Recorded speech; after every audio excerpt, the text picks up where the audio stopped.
I think most of us have been there. We want to wear a certain style of clothes, start a small business, pursue a new hobby, introduce ourselves to a new group of people, step out of our comfort zones, even just compliment a stranger who you think is wearing the prettiest makeup you've ever seen. But a lot of us have that tiny, or sometimes big, voice in our heads telling us to stop. Don't wear that, or don't do that. Don't even bother trying, because what if you fail? What if everyone sees you trying and laughs at you? What if they perceive you and they don't like what they see? What if you looked stupid in those shoes that you wanted to buy? What if you take on that improv class that you've always wanted to do and then you mess up on stage? What if you compliment that stranger and they give you the dirtiest look imaginable? What if you fail? Embarrassing, right? Would that make you uncomfortable? For a moment, I want you to sit with that feeling. Let that discomfort wash over you. Maybe even pull from your past experiences of discomfort at the hands of failure. Your most embarrassing moments, your messiest experiences. It feels icky, doesn't it? Maybe it makes you want to crawl out of your own skin and hide away from the whole world. But now, I want you to take a deep breath and plant your feet firmly on the ground, whether you're standing up or sitting down, and be conscious of the air filling your lungs with each breath. You're alive, which means you got through that feeling now, and you were able to get through that feeling then. Now, before you roll your eyes, I get it. Of course, those feelings of failure, discomfort, disappointment aren't going to literally, off you, right? But, I know what you're thinking. Sano, it's not that it can physically harm me or off me in any way.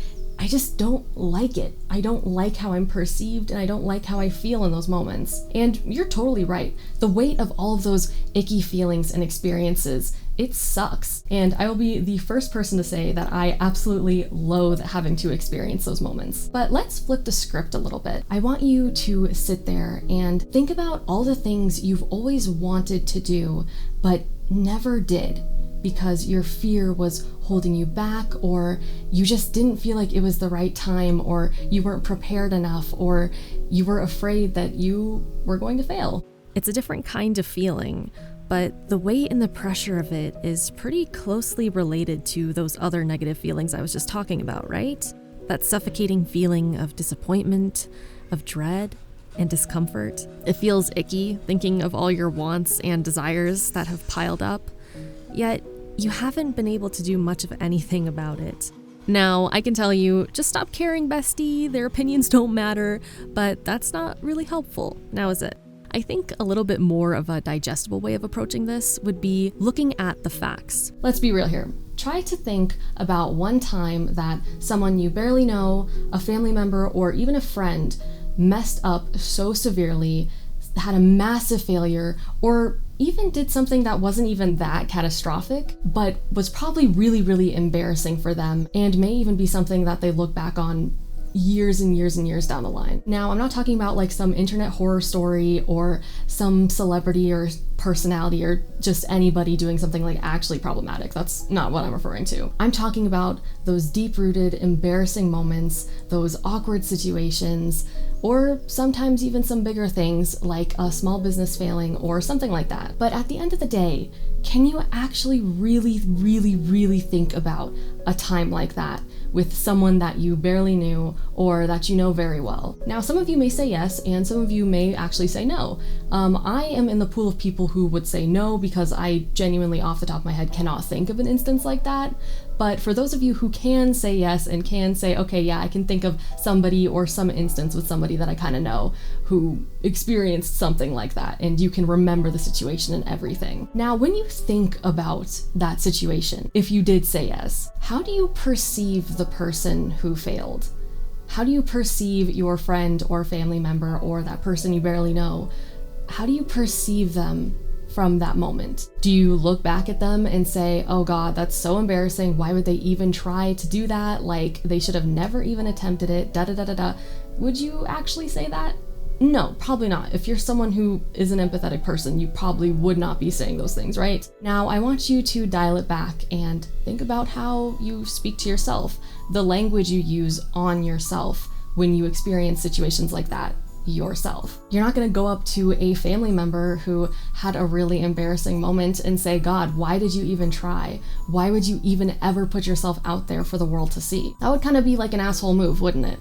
So why are you talking to yourself like that? Why are you perceiving yourself like that?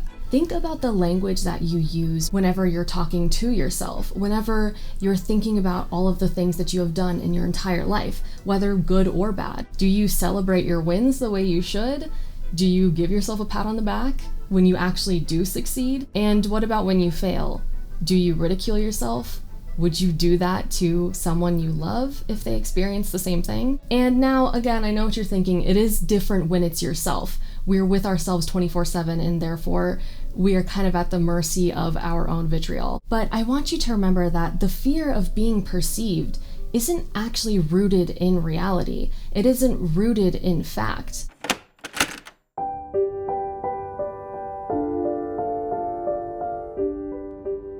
Your fear of being perceived isn't rooted in the reality of how most empathetic people would actually look back on your mistakes. It's rooted in how you perceive your own self. You're afraid of becoming a laughingstock, but the fact of the matter is that in 5 years from now, no one is even going to remember what you said or did. And if they do, who's going to even care enough to think about it or bring it up for no reason unless they're just some asshole whose opinion shouldn't bear much weight anyway? I know a lot of you, especially if you still go to school in some capacity or live in toxic social or even familial environments, may have people in your lives that could potentially be that way. As an example, if you mess up and some toxic mean girl in your class or at your job even can't seem to stop going on and on about it, that might just clue you into how she's messed up in her own life and how her negative perception of you isn't even really about you, but a projection of her own insecurities and fears about herself.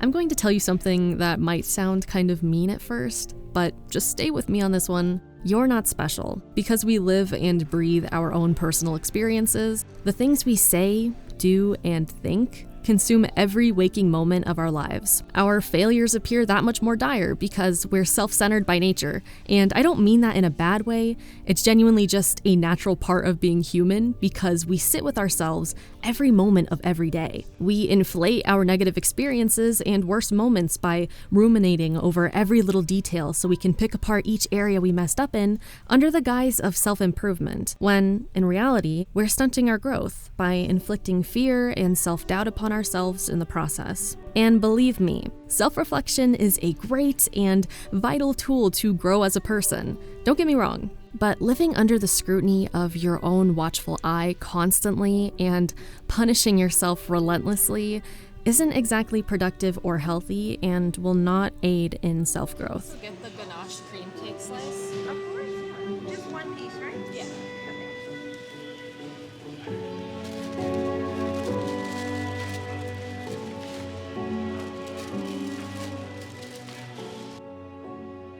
Hi. So I ended up buying some really cool things from Blick's art store. And I kind of wanted to talk about this because it is relevant to the video topic, of course. I wanted to talk about how part of my fear of like failing and messing up on things and things like that actually coincides with how I approach traditional art. But part of my fear with doing traditional paintings is that it feels so final and it feels so easy to mess up. In comparison, of course, to digital art, which is what I primarily do and what I primarily focus on. Traditional art and traditional painting and things like that, just, I love it so much and I love the way it feels when I do it, but I am just so afraid of it at the same time because, you know, I only have so many canvases or I only have so many pages in my sketchbook, but if I end up messing it up, it just feels like, you know, I failed, I messed it up, and there's not a whole lot of coming back from that, especially with like acrylic paint and things like that. And that has always been something that has scared me about doing traditional art. It's something that I have been working on for the past several years because I grew up, you know, I've been an artist for a very long time, since like elementary school. Like I was 6 years old when I first wanted to become an artist, like professionally. And because of that, obviously like I didn't have the money for like crazy paints or like being able to buy like a Wacom tablet. I don't even know if that was probably a thing when I was 6 years old.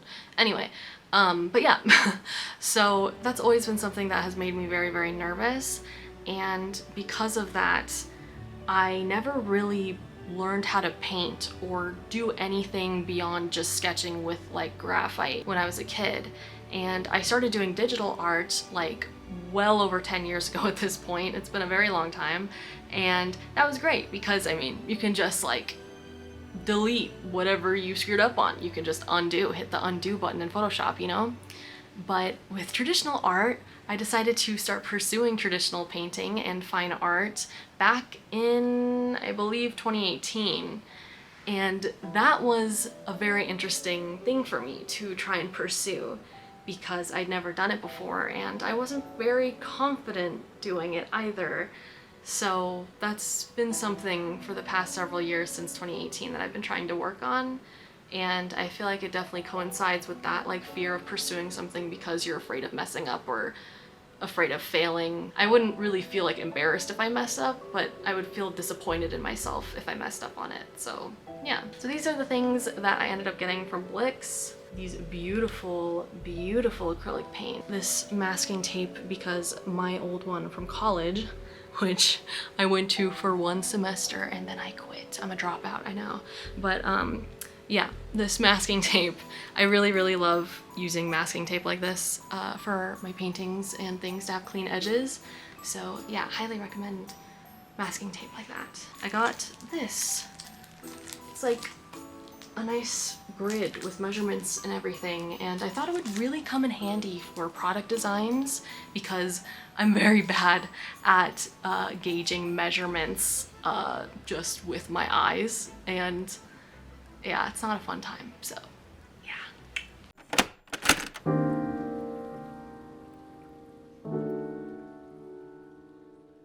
Now, I still look back on things I've done from like 8 years ago and cringe, but I've been trying to learn how to hold on to that feeling for a brief moment before letting it go and not letting it paint a picture of how things will go in the present. And even if I do continue to have embarrassing hiccups or even massive failures in the future, which I most certainly will as an imperfect human being in this world, those moments will also just become memories that I'll be the only one even thinking about years later. Pivoting back to my previous point, the aching feeling of never pursuing the things I've always dreamt of or never putting myself out there is just as painful, if not even more crippling at times, as the stress of making a mistake. So, if there is an actual chance that I will succeed or I will feel good after doing something, which option sounds like the better route to take, in your opinion? Why should I hide myself away, never allowing myself to fully embrace and express myself for who I am, when the alternative option may actually yield something good in the long run? Why would you bet on a route that will only ever lead to assured failure by not trying, when failing as a result of trying can even potentially yield a new path towards success down the road? You fear being perceived, but never putting yourself out there means you'll never be well received either. And that just leads to an emptiness that's very, very, very difficult to escape from, speaking from experience. So after all of this, I'm sure most of you have one thing on your minds. But Sano, even after all these explanations that may or may not have been helpful, I'm still scared shitless. This is actually a process that I've been working on myself for a while now. That's been made a lot harder by having ADHD and an anxiety disorder throughout my entire life. But something that's helped me a lot is making a list of all the things I want to do, categorized by intensity. An example would be having 3 different categories. One being for simpler things like wearing that really eccentric outfit you've always wanted to wear but were too afraid to. The second being for slightly more difficult things like introducing yourself to a person you always see reading books from your favorite author at your favorite section in the library. And then the third being for way bigger things like starting your own business or taking on something as daunting as that improv class. This video, as I said before, is not sponsored, but I use Notion for things like this and they are absolutely fantastic. Hello Notion, I love your app. Please sponsor me.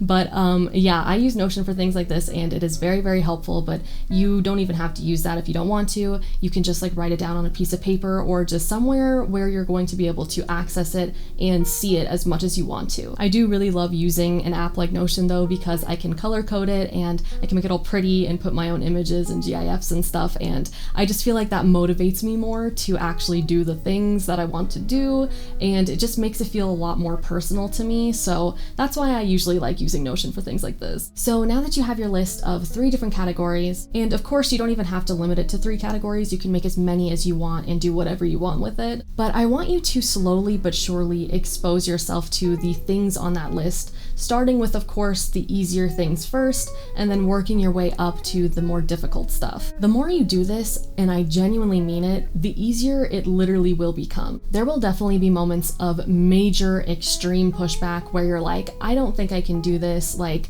what am I doing? I'm way over my head, da da da da, like, that's normal, trust me. That is a part of the process. Honestly, the hardest part out of all of this is starting it. And the more that you do things and the more that you clear out these categories of things that you've done and accomplished, whether or not you failed at doing them or not, it doesn't really matter. Just as long as you're actually doing the things and exposing yourself and working your way up to those higher categories, that's what matters, and that's what will count in helping you improve in this situation. The key to all of this is persistency and reminding yourself of your overarching goals and why you're doing this in the first place. Think about the life that you want to carve out for yourself and how you want to be and be perceived, even just from the perspective of, oh, you know, maybe that person doesn't always succeed at everything they do, but I gotta give them credit. They try, and they try very hard. And that is something to be very, very admired, even just in itself. Think about the people who you look up to and how they approach difficult situations and how you can use them as inspiration to better yourself and allow yourself to fully express who you are and accomplish those things you've always wanted to do. Once you find your footing and momentum, you'll find that you actually start to crave the adrenaline from putting yourself out there, even if there's a hint of fear attached to it. Something else that helps me is just doing the thing.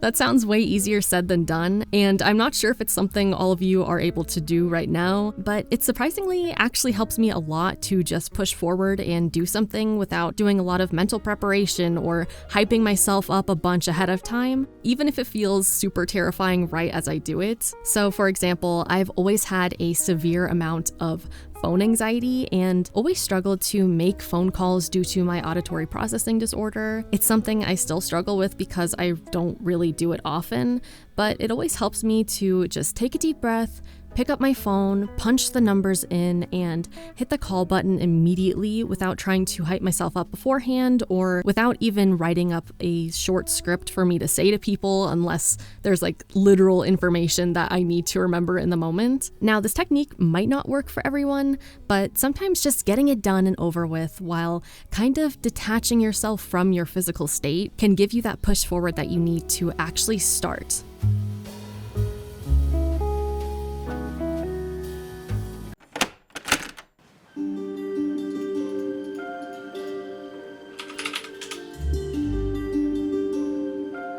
Hello. So an actual really good example of what I was just talking about is the Kickstarter that I just recently launched, and I am very, very excited to have that going. But of course, with any Kickstarter, if you know what Kickstarter is, it's like a crowdfunding platform.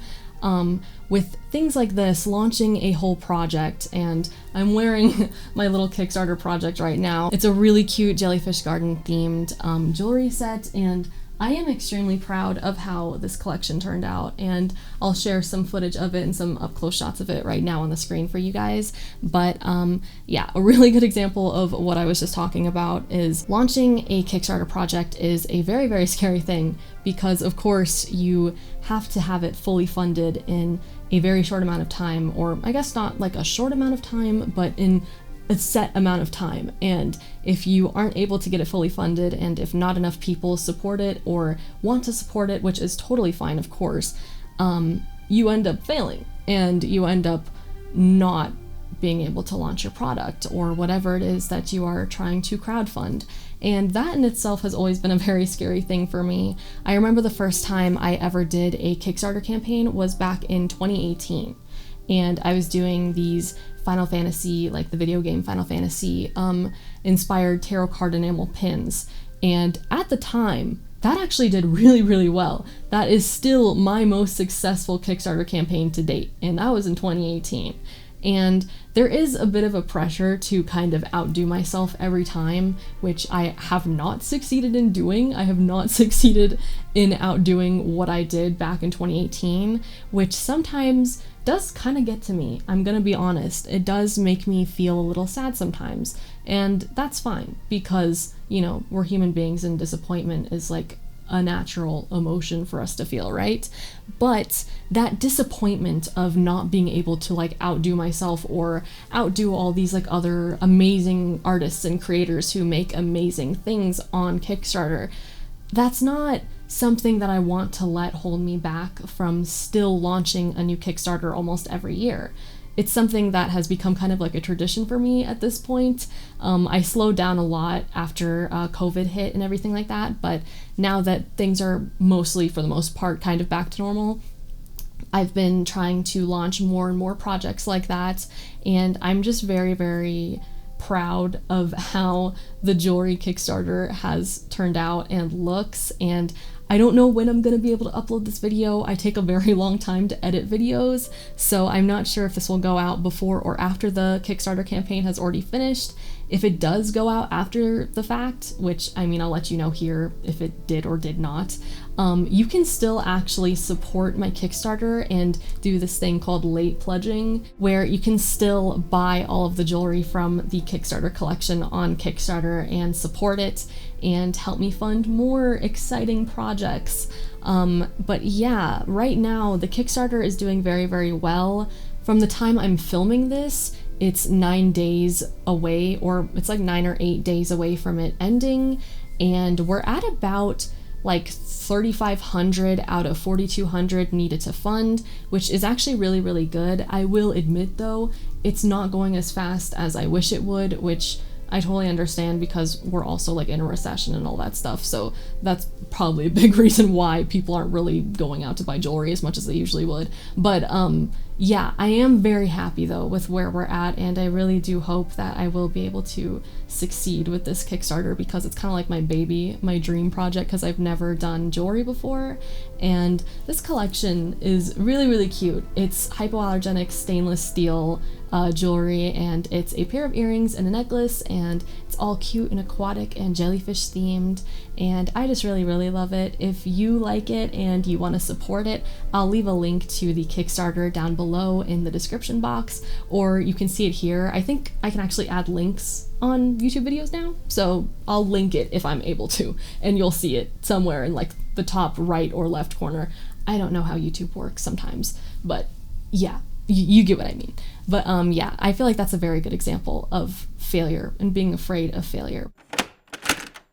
So if you've reached this point of the video, thank you so much for watching, and I hope you enjoyed your stay. This topic is a bit tricky because everyone has their own perspectives, experiences, and thoughts going into struggles like this, whether it be societal pressures, past traumas, mental health struggles, navigating this world with neurodiversity, or anything else. I really hope you'll be able to achieve your goals and unlearn any of the negative stigmas we latch onto ourselves that make it difficult for us to press on with our own unique voices. I'm rooting for you guys every step of the way, and definitely let me know in the comment section below some things that might be holding you back, or even let me know what some of your goals are that you've always wanted to do but have been too scared to do. I really want to hear your guys' stories in the comment section below, and I would love to know how I can help and if this video was helpful for you guys at all. I would really love to hear your unique perspectives in life, and I feel like we could really have like an interesting topic going on in the comments, so definitely let me know your thoughts and your experiences in the comment section. And definitely let me know also in the comment section if there are any other topics that you would like me to discuss or cover in a future video. If you like this video, be sure to give it a like, subscribe to my channel so that you see more content from me, share this video with anybody who you think may like it or may need it, and don't forget to hit that bell button after you subscribe so that you'll be notified anytime I put out a new upload. Until next time, my friend.